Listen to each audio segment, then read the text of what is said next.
तो स्टूडेंट्स हम पढ़ रहे थे सोशल साइंस। सोशल स्टडीज़ में हमने the temperate and grassland region ये चैप्टर में अभी तक देखा है कि टेम्परेट एंड ग्रासलैंड रीजन कौन से एरिया में रहता है, उसकी लोकेशन का क्या है, उसका क्लाइमेट किस तरीके से रहता है, वहाँ का एनिमल लाइफ किस तरीके से है, वहाँ पर प्लांट लाइफ किस तरीके से है, कौन से एनिमल्स, कौन से प्लांट्स, बर्ड्स वहाँ पर है, और वहाँ पे जो ग्रासलैंड एरिया जैसे नॉर्दर्न हेमिस्फीयर और सदर्न हेमिस्फीयर में क्या क्या डिफरेंसेस है ये हमने देखा। अभी हम देखेंगे ह्यूमन लाइफ वहाँ पर किस तरीके से है।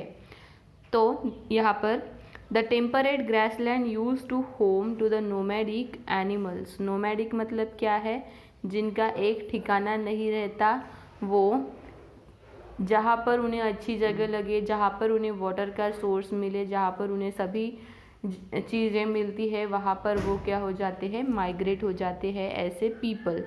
Animal herders like a Kirghiz and the Kazakhs in the nomadic hunters like American Indians. तो वहाँ पे लोग किस तरीके से है, नोमैडिक टाइप के हैं, मतलब एक जगह पर नहीं रुकते, वो अलग अलग जगह पर जहाँ पर उन्हें अच्छा सोर्स मिले सभी चीज़ों का, वहाँ पर वो ठहर जाते हैं। उन्हें ऐसे दो टाइप्स के लोग हैं, जो दो प्रजाति के लोग वहाँ पर है, जैसे किरमीज और काजाक्स। किरमीज और काजाक्स मतलब मुस्लिम टाइप के लोग। They raise sheep, goat, cattle and hunted large animals like the bison। तो उनके पास क्या रहते हैं, शीप, गोट, कैटल, इन लोगों का, इनका क्या करते हैं, इन एनिमल्स का वो क्या करते हैं, हंटिंग करते हैं। एंड लाइक अ बिसॉन मतलब जैसे buffalo. The region was lightly populated with a large stretches of land where no one lived. तो ये क्या है, largely populated with large stretches of land. यहाँ पर बहुत ज़्यादा पॉपुलेशन रहती है और लैंड भी बहुत बड़ी रहती है, मतलब उनकी ज़मीन बहुत बड़ी रहती है। देयर नो वन, कभी कभी ज़मीन बहुत बड़ी रहती है, वहाँ पर कोई भी नहीं रहता। जैसे यहाँ पे दिया है, Kyrgyz family outside their yurt, उनके यर्ट के बाहर है। The name for the tent in they live, तो ये जो टेंट उन्होंने बनाया है ये फैमिली ने, उसे कहते हैं यर्ट। तो ये अपने फैमिली लेकर यर्ट के बाहर बैठे हैं, ऐसा इस पिक्चर में दिखाया है। और यहाँ पे क्या दिखाया है, a tribe of American Indians outside their tepee. Tepee मतलब ये उनका रहने का ठिकान है। The name for the tent in which they live, ठीक है। However, when the Europeans came to know how rich the soil of the grassland was, they started establishing huge farms here। तो जैसे जैसे यहाँ पर यूरोपियंस आते गए, वैसे वैसे उन्होंने क्या किया, यहाँ पर एक बहुत बड़े फार्म यहाँ पर देखे। Today most of the grassland have been brought under cultivation, लेकिन अभी जो बहुत सारे ग्रासलैंड है उनका कहाँ किस में डेवलप हुआ, कल्टिवेशन, मतलब वहाँ पर खेती होने लगी। The farms are very large and farming is heavily mechanised. तो वहाँ पे बहुत ज़्यादा मात्रा में वहाँ पर क्या करने लगे, खेती करने लगे और ज़्यादा तरीके से खेती करने लगे। Machines are used for the most of the farming activities, और ज़्यादातर वहाँ पर मशीन्स का यूज़ किया जाता था फार्मिंग के लिए। लाइक प्लफिंग, सोविंग, प्लफिंग मतलब जोतना, सोविंग मतलब बोवना, हार्वेस्टिंग मतलब फसल काटना, थ्रेशिंग मतलब ताड़ना। There is a heavy use of fertilisers, और वहाँ पर ज़्यादा फर्टिलाइज़र्स जैसे केमिकल्स का यूज़ किया जाता था फॉर द फार्मिंग। अच्छे तरीके से उन्हें खेत में उन्हें उपज हो, इसलिए वो फर्टिलाइज़र्स का यूज़ करते थे। Wheat, maize and cotton are the main crops grown. These extensive farms produce such a large quantities of grain that the grassland are known as granaries of the world। तो यहाँ पर बहुत सारे मात्रा में वीट है, मेज है, कॉटन है, इनकी मात्रा बहुत रहती है। तो इसीलिए वहाँ पर स्टोरेज भी ज़्यादा रहता है, इसलिए वहाँ पर ग्रेनरीज मतलब भंडार, वर्ल्ड का बिगेस्ट भंडार वहाँ पर है, ऐसे बताया है।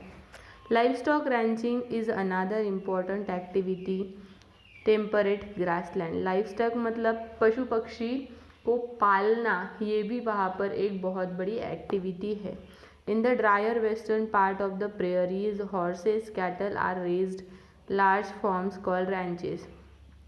तो प्रेरीज ये एरिया में क्या किया जाता है, हॉर्सेस है, कैटल है, इनको पाला जाता है घर में ही।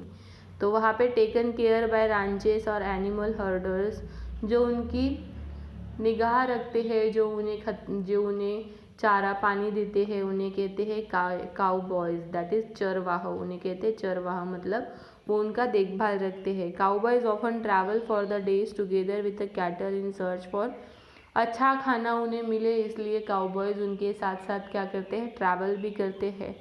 ट्रैवलिंग के लिए वो ज़्यादातर ट्रक यूज़ करते हैं, मोटर बाइक वगैरह यूज़ करते हैं। इन द पंपाज में क्या होता है, cattle sheep raised huge are इंस्टेंसियासिस।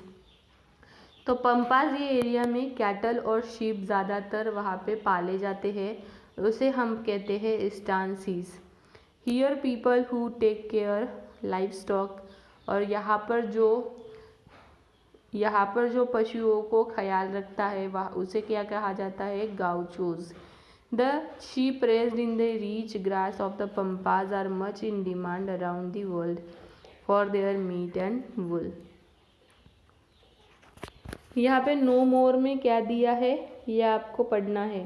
क्या दिया है, American Indians were the original settlers of the North and South America. The European started coming to these lands around 500 years ago. They used different methods to take away land and Native Americans. Finally, Europeans settled, forced the American Indians to move into small pieces of land called reservations. The small patches of a green in a map below shown the location of reservation. जैसे यहाँ पे बताया है कि American Indian यहाँ पर आए थे, उन्होंने क्या किया, स्मॉल पैचेस में उसका कन्वर्सेशन किया, और जो स्मॉल पैचेस है वो यहाँ इस मैप में बताया है। ये हमें पता होना चाहिए, इसलिए यहाँ पर दिया है। ये देखो यहाँ पे कुछ पिक्चर्स दिखाए हैं। The massive wheat farms, wheat की फार्मिंग यहाँ पर होती है। कंबाइन हार्वेस्टर यहाँ पर यूज़ किया है, ठीक है। तो वहाँ पर रहने वाले लोग, जो टेम्परेट एंड ग्रासलैंड रीजन में लोग रहते हैं, उन्हें वहाँ पर कौन से चैलेंजेस फेस करने पड़ते हैं, कौन सी कठिनाइयाँ उन्हें वहाँ पर आती है।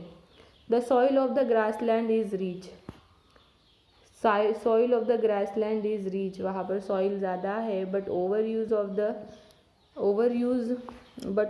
Of the land and the bad agricultural practices are destroy the soil many places. वहाँ पर सॉइल की मात्रा बहुत ज़्यादा है, बस उसका बहुत ज़्यादा यूज़ और अलग अलग गलत तरीके से उसका यूज़ होना, इसकी वजह से वहाँ की सॉइल क्या हो गई है, डिस्ट्रॉय हो रही है। Overgrazing is also the measure of the grassland. Overgrazing मतलब क्या है, जैसे सॉइल का अच्छी तरीके से यूज़ नहीं होना, उसे हम ओवरग्रेजिंग कहते हैं, तो वो भी वहाँ पर होता है।